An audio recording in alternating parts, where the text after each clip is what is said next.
కర్నూలు నగరంలోని Bharat party coordinator Ramanjaneyulu మీడియాతో మాట్లాడుతూ జిల్లా కోఆర్డినేటర్ బాధ్యత తమకు రావడం ఆనందదాయకంగా ఉందన్నారు. అలాగే విద్యా భారత్ పార్టీ తరఫున కర్నూలు నుండి శాసనసభ్యులుగా పోటీ చేయబోతున్నారని ప్రతి ఒక్కరూ ఓటు వేయాలని కోరారు.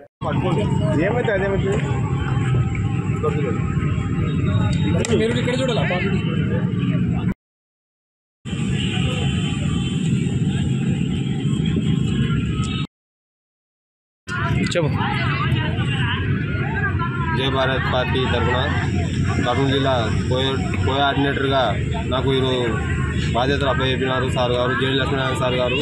వారి యొక్క ఆధ్వర్యంలో మాకు నియామక పత్రం కూడా ఇవ్వడం జరిగింది.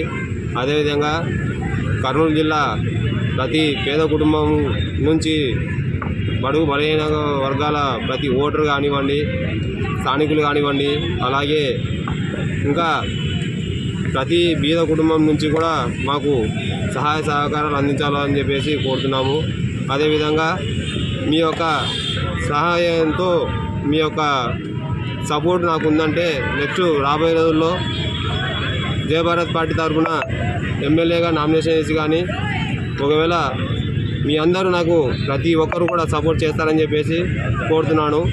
నామినేషన్ వేసిన తర్వాత మీ యొక్క ఓటకు ఆయుధాన్ని మా యొక్క జై భారత్ పార్టీ టార్చ్ గుర్తుకి వినియోగించే ఎడల, నన్ను గెలిపించే ఎడల ప్రతి ఒక్క బీద కుటుంబాన్ని ముందుకు నడిపిస్తూ ఒక అమ్మలకైతే కొడుకుగా, అక్కలకైతే తమ్ముడుగా, చెల్లెళ్ళకైతే అన్నగా ఉంటూ ప్రతి ఒక్కరిని ముందుకు నడిపించుకుంటూ నేను సేవలు చేస్తానని చెప్పేసి మీ అందరికీ చెప్పడం జరుగుతుంది.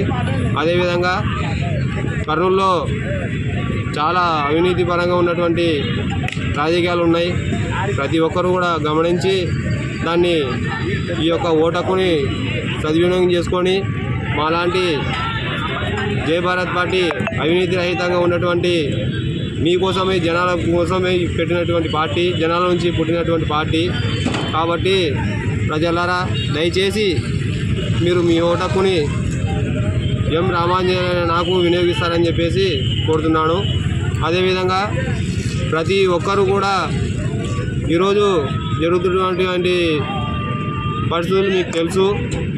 ఎన్నో పథకాలని చెప్పేసి ఎన్నో రాజకీయాలు చూసినారు మీరు.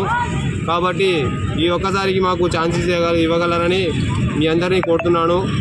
మీ అందరికీ నిత్యము నేను ఒకవేళ గెలిచిన ఏడల ప్రతి ఒక్క కుటుంబాన్ని నేను అన్నదమ్ముల్లాగా చూసుకుంటూ ముందుకెళ్తానని చెప్పేసి చెబుతున్నాను.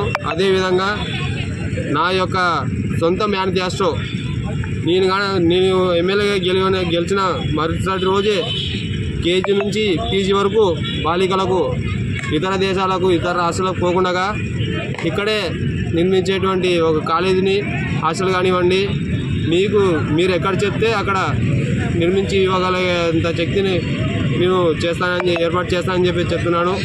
అదేవిధంగా నిత్యావసర సరుకులు అయితేనేమి, అదేవిధంగా ఆటో వాళ్ళకి డబ్బులు పడతాయని చెప్పేసి 10,000 రూపాయలు చెప్తున్నారు. ఆ 10,000 రూపాయలు ఎంతమందికి పడినాయో తెలియదు. ప్రతి ఒక్క సమస్యను పరిష్కరించుకుంటూ ప్రతి ఒక్కరికి కూడా నేను అండగా ఉండి ప్రతి సమస్యను క్లియర్ చేసుకుంటూ ముందుకెళ్తానని చెప్పేసి మీ అందరికీ చెప్పడం జరుగుతుంది. నా పేరు